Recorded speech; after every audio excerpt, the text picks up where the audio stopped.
This is Craig Jenkins Sutton from Topiarius Urban Garden Design. Today we're going to be talking about how to use roses in landscaping plans. There are many different varieties of roses, but today we're just going to be talking about three of the main ones. The first are the hybrid teas. Now this is the classic long stem rose with the big flowers, and many of which have wonderful fragrance. Often you'll think of this as your grandma's rose.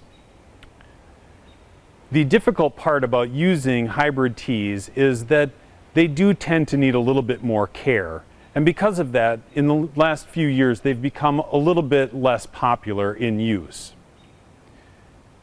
A second type of rose is the climbing rose.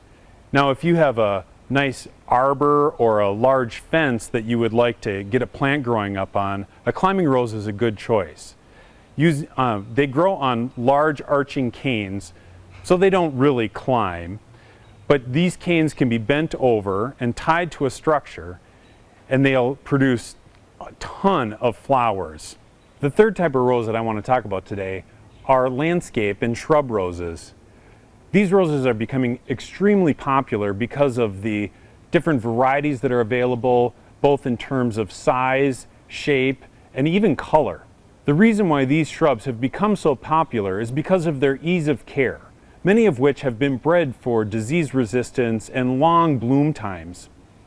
One of my favorite roses is the Knockout. This particular variety comes in several different colors, this being the most popular, but it will start blooming in early spring, and very often, even here in Chicago, will bloom up until Thanksgiving. This is Craig from Topiarius. I hope this was helpful.